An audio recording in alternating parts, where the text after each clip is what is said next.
ಉತ್ತರ ಕರ್ನಾಟಕದ ಮೇಲೆ ಮಲತಾಯಿ ಧೋರಣೆ. ಒಂದು ರೀತಿಯೊಳಗೆ ತಾವು ಕೇಳಿದ ಪ್ರಶ್ನೆ ಸ್ತುತಿನೂ ಹೌದು, ಅದ್ರ ಜೊತೆಗೆ ವಿಮರ್ಶೆ ಮಾಡಬೇಕಾದದ್ದು ಹೌದು.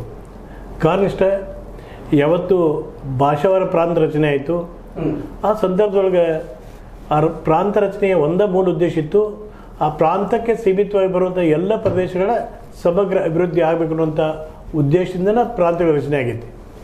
ಆಡಳಿತಾತ್ಮಕ ಅನುಕೂಲತೆ ಸೃಷ್ಟಿ ಮಾಡಬೇಕು, ಅದ್ರ ಜೊತೆಗೆ ಆ ಸಂಪೂರ್ಣ ಇಡೀ ಕರ್ನಾಟಕದ ಇಡೀ ರಾಜ್ಯದ ಅಭಿವೃದ್ಧಿ ಆಗಬೇಕು ಅನ್ನುವಂಥ ಉದ್ದೇಶ ಇತ್ತು. ಬಹುಶಃ ಇವಾಗ ಇನ್ನೊಂದು ಪ್ರಶ್ನೆ ಏನಪ್ಪ ಅಂತಂದ್ರೆ, ಉತ್ತರ ಕರ್ನಾಟಕದ ಮೇಲೇ ಏಕೆ ಈ ಒಂದು ಚರ್ಚೆ ಸ್ಟಾರ್ಟ್ ಆಗಿದೆ ಅಂತಂತಂದರೆ, ಯಾವುದೇ IT ಕಂಪನಿ ಆಗಲಿ, BT ಕಂಪನಿ ಆಗಲಿ, ಹಾರ್ಡ್ವೇರ್ ಕಂಪ್ನಿಗಳಾಗಲಿ ಎಲ್ಲ ಸದರ್ನ್ ಕಡೆ ಓಡ್ತಾ ಇವೆ. ಅಲ್ಲಿ ಸ್ಕಿಲ್ಡ್ ಪೀಪಲ್ ಜಾಸ್ತಿ ಇದ್ದಾರೆ ಅಂತ ಹೇಳಲಾಗತ್ತೆ. ಬಟ್ ಆದರೂ ಕೂಡ ಆಲ್ಮೋಸ್ಟ್ ಆಲು ಉತ್ತರ ಕರ್ನಾಟಕದ ಪ್ರತಿಭೆಗಳೇ ಅಲ್ಲೋಗಿ ಮಿಂಚಿದ್ದಾರೆ. ಏನಾಗ್ಯದ್ರಿ, ಯಾವತ್ತು ಕರ್ನಾಟಕ ರಚನೆ ಆಯಿತು, ರಾಜಧಾನಿ ಬೆಂಗಳೂರು. ಬಹುಶಃ ಬೆಂಗಳೂರು ಮತ್ತು ಅದರ ಸುತ್ತಲಿನ ಪ್ರದೇಶಕ್ಕೆ ಮಾತ್ರ ಸೀಮಿತವಾಗಿ ಅಧಿಕಾರ ಸೀಮಿತ ಆಗಿಬಿಡ್ತು. ನೋಡಿ, ಚುನಾವಣೆ ಅಂದ್ರೆ ಎಲ್ಲ 224 ಕ್ಷೇತ್ರದ MLAಗೂ ರಿಪ್ರೆಸೆಂಟ್ ಮಾಡಿದರು. ಅದು ಉತ್ತರ ಕರ್ನಾಟಕ, ದಕ್ಷಿಣ ಕರ್ನಾಟಕ, ಮಧ್ಯ ಕರ್ನಾಟಕ, ಕರಾವಳಿ ಕರ್ನಾಟಕ, ಪ್ರತಿಯೊಂದು ಕ್ಷೇತ್ರದ MLAಗಳು ಅದು ಇದ್ದಾಗ ಬಹುಶಃ ಇವತ್ತೇನು ನಾವು ಉತ್ತರ ಕರ್ನಾಟಕ ಕರಿತೀವಿ, ಕಿತ್ತೂರು ಕರ್ನಾಟಕ ಮತ್ತು ಕಲ್ಯಾಣ ಕರ್ನಾಟಕ, ಆ ಎರಡೂ ಭಾಗದಿಂದ 96 ಜನ ಶಾಸಕರು, 96 ಜನ ಶಾಸಕರು, 96 ಜನ ಶಾಸಕರು ನಮ್ಮ ವಿಧಾನಸೌಧದಾಗ ಅದಾರು, ವಿಧಾನಸಭೆಯೊಳಗೆ ಅದಾರು.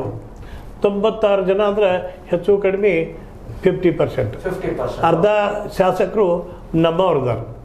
ಬಟ್ ಆದರೂ ಕೂಡ ಸರ್, ಈ ಉತ್ತರ ಕರ್ನಾಟಕದ ಮೇಲೆ ಮಲತಾಯಿ ಧೋರಣೆ ಏನಕ್ಕೆ? ಇಲ್ಲ, ಅದಕ್ಕೆ ನಾನು ಏನು ಹೇಳ್ತೇನೆ ಈಗ, ಬಹುಶಃ ಈಗ ಹೆಂಗಿರ್ತೈತೆ ಅಂದ್ರೆ, ನಾವು ಯಾರ್ದೋ ಒಂದು ಮನೆಗೆ ಹೋಗಿರ್ತೀವಿ, ಮನೆಗೆ ಹೋದಾಗ ನಾವು 8 ಜನ ಹೋಗಿರ್ತೀವಿ, ಮನೆಯವ್ರು 4 ಜನ ಇರೋರಾಗ.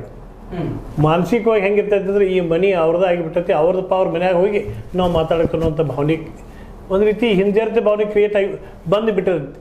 ಇವತ್ತು ನಮ್ಮದು ಗತಿ ಅಂದ್ರೆ ಸರ್, ಇನ್ನೊಂದು ಏನಪ್ಪ ಅಂತಂದ್ರೆ, ಮೊನ್ನೆ ನೀವು CM ಸಿದ್ದರಾಮಯ್ಯನವ್ರಿಗೆ ಮನವಿ ಕೊಡಕ್ಕೆ ಹೋದ್ರಿ, ಗೋಕಾಕ್ ಜಿಲ್ಲೆ ಆಗಲಿ ಅಂತ ಹೇಳಿ. ಅಲ್ಲಿ ನೋಡಿದಂತಹ ಪರಿಸ್ಥಿತಿ ನೋಡಿದವರು ಹೇಳಿದ್ದೇನಪ್ಪ ಅಂತಂತಂದ್ರೆ, ಒಂದು ರೀತಿ ಕಿಮ್ಮತ್ತು ಕೊಡ್ಲಿಲ್ಲಪ್ಪ ನಮಗ. ಅಂದ್ರೆ CM ಸಿದ್ದರಾಮಯ್ಯನವರು ಕೆಳಗ್ ಮೋರೆ ಹಾಕಿದವರು ಮೇಲೆ ಮೋರೆ ಮಾಡಲಿಲ್ಲ ಅನ್ನುವಂತಹ ಮಾತು ಕೂಡ ಅಲ್ಲಿ ಕೇಳಿ ಬಂತು ಸರ್. ಇಲ್ಲ, ಸತ್ಯಕ್ಕೆ ದೂರವಾದ ಮಾತು. ಯಾಕಂದ್ರೆ ನಾನು ನಿಯೋಗವಾಗಿದ್ದೀನಿ, ನಮ್ಮ ಪೂಜ್ಯ ಸ್ವಾಮೀಜಿ ಅವ್ರದಾರು, ಮುರುಘರಾಜ ಸ್ವಾಮೀಜಿ ಅವ್ರದಾರು, ನಮ್ಮ ಜಿಲ್ಲಾ ಉಸ್ತುವಾರಿ ಸಚಿವ ಸನ್ಮಾನ್ಯ ಶ್ರೀ ಸತೀಶ್ ಜಾರಕಿಹೊಳಿ ಅವ್ರದಾರು, ಅರವೈ ಭಾಗದ ಶಾಸಕರಾದ ಬಾಲಚಂದ್ರ ಜಾರಕಿಹೊಳಿ ಅವ್ರದಾರು. ಅದ್ರ ಜೊತೆಗೇ ನಮ್ಮ ಬಹುತೇಕ ಎಲ್ಲ ಪ್ರಮುಖರು ಸಹಿತ ಆ ನಿಯೋಗದೊಳಗಿದ್ವಿ. ಸುಮಾರು 20-30 ಜನ ನಿಯೋಗ ಇತ್ತು. ಆ ಸಂದರ್ಭದೊಳಗೆ ಭಾಳ ಮುಕ್ತವಾಗಿ ಮುಖ್ಯಮಂತ್ರಿಗಳು ನಮ್ಮ ಜೊತೆಗೆ ಚರ್ಚೆ ಮಾಡಿದರು. ನಮ್ಮ ಎಲ್ಲ ಅನಿಸಿಕೆಗಳನ್ನು ಕೇಳಿದರು, ವಿವರಣಾತ್ಮಕ ಹೇಳಿಕೆಗಳನ್ನು ಕೇಳಿದರು, ನಮ್ಮ ಅದಕ್ಕೆ ಪೂರಕವಾದಂಥ ಸ್ಪಂದನೆಯನ್ನು ಅವ್ರು ಕೊಟ್ಟಿದ್ದಾರೆ, ಅವರಲ್ಲಿರುವಂಥ ಆತಂಕಗಳನ್ನು ವ್ಯಕ್ತಪಡಿಸಿದರು. ಆ ರೀತಿ ನೋಡಿದರೆ ಅಂಥದ್ದೇನು ಸಮಸ್ಯೆ ಇಲ್ಲ, ಭಾಳ ಮುಕ್ತವಾಗಿ ಚರ್ಚೆ ಆಗಿದೆ. ಸರ್, ಇನ್ನೊಂದು ಮಾತು ಏನಪ್ಪ ಅಂತಂತಂದರೆ, ಇನ್ನೊಂದು ಮಾತು, ಈಗ ಮುಖ್ಯವಾಗಿ ನಾವು ಕೇಳಬೇಕಾಗಿ ಪ್ರಶ್ನೆ ಕೇಳಿದ್ದು ಮಲತಾಯಿ ಧೋರಣೆ. ಈಗ ನೀವು ಉತ್ತರ ಕರ್ನಾಟಕ ಮತ್ತು ಇಲ್ಲೇ ಬೆಳಗಾವಿಯಲ್ಲಿ 2ನೇ ರಾಜಧಾನಿ ಮಾಡ್ಬೇಕಂತ ನಾಳೆ ನೀವು ಅಲ್ಲೇ ಸ್ಟ್ರೈಕ್ ಮಾಡಲಿಕ್ಕೆ ಹೊರಟಿದ್ದೀರಿ. ಅದಕ್ಕೆ ಒಂದು 2 ನಿಮಿಷ ವಿವರಣೆ ಕೊಡ್ತೇನೆ ನಿಮ್ಗೆ.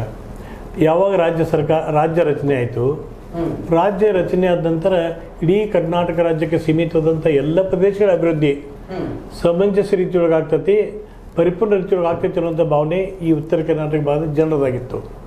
ಆದರೆ ಬಹುಶಃ 1956 ರಾಜ್ಯ ರಚನೆ ಆಯಿತು.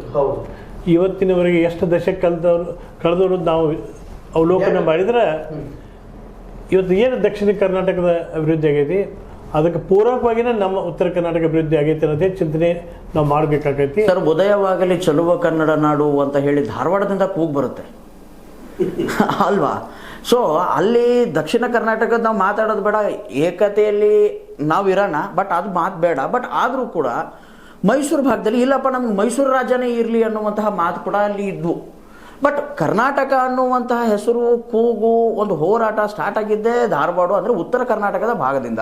ವೆಂಕಟರಾಯ ಆಯಿತು, ಹೋಯಿರೋಡು ನಾರಾಯಣ ರಾಯ ಆಯಿತು, ಇದನ್ನು ನಿಜವಾಗಿ ಕರ್ನಾಟಕವನ್ನು ಏಕೀಕರಣ ಮಾಡಿದ ನಮ್ಮ ಉತ್ತರದವರ.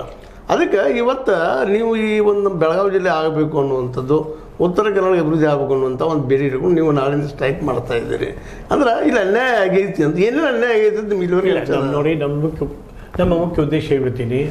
ಯಾವತ್ತು ಕರ್ನಾಟಕ ರಾಜ್ಯದ ರಚನೆ ಆಯಿತು, ದಕ್ಷಿಣ ಕರ್ನಾಟಕದ ಅಭಿವೃದ್ಧಿ ಆಯಿತು. ಅದಕ್ಕೆ ಪೂರಕವಾದಂಥ ಅಭಿವೃದ್ಧಿ ನಮ್ಮ ಉತ್ತರ ಕರ್ನಾಟಕದಲ್ಲಿ ಆಗಿಲ್ಲ ಅನ್ನೋಂಥ ಭಾವನೆ ನಮ್ಮದು. ಉತ್ತರ ಕರ್ನಾಟಕ ಅಂದ್ರೆ ಬಹುಶಃ ಕಲ್ಯಾಣ ಕರ್ನಾಟಕ, ಕಿತ್ತೂರು ಕರ್ನಾಟಕ ಎರಡೂ ಪರಿಗಣನೆ ಮಾಡಬೇಕಾಗತ್ತೆ. ಇನ್ನು ನೀವು ಸೂಕ್ಷ್ಮವಾಗಿ ಅವಲೋಕನ ಮಾಡಿದರೆ ಪ್ರತಿಯೊಂದು ವಿಷಯವನ್ನು ಔದ್ಯೋಗಿಕ ದೃಷ್ಟಿಯಿಂದ, ಕೃಷಿ ದೃಷ್ಟಿಯಿಂದ, ಶೈಕ್ಷಣಿಕ ದೃಷ್ಟಿಯಿಂದ, ವೈದ್ಯಕೀಯ ಸೌಲಭ್ಯಗಳ ದೃಷ್ಟಿಯಿಂದ ನಾವು ಹೇಳೋದು, ಖಾಸಗಿ ರಂಗದೊಳಗೆ ಯಾರಾದರೂ ಒಂದು ದವಾಖಾನೆ ಇಲ್ಲಿ ಪ್ರಾರಂಭ ಮಾಡಿದ್ರೆ, ಖಾಸಗಿ ರಂಗದೊಳಗೆ ಖಾಸಗಿ ಸಂಸ್ಥೆಯವರು ಏನಾದರೂ ಶಿಕ್ಷಣ ಸಂಸ್ಥೆಗಳನ್ನು ಪ್ರಾರಂಭ ಮಾಡಿದ್ರೆ ಅದು ಸರ್ಕಾರದ ಕೊಡುಗೆ ಅಲ್ಲ. ನಮ್ಮ ಮುಖ್ಯ ಕೋರಿಕೆಯನ್ನು ಸರ್ಕಾರದಿಂದ ದಕ್ಷಿಣ ಕರ್ನಾಟಕಕ್ಕೆ ಏನು ಸಿಕ್ತು, ಉತ್ತರ ಕರ್ನಾಟಕಕ್ಕೆ. ಮೊನ್ನೆ ನಾನು ಹಿಂದೆ ನಮ್ಮದೊಂದು ಶೋದಲ್ಲೂ ಕೂಡ ನಾನು ಪ್ರಸ್ತಾಪ ಮಾಡಿದ್ದೆ.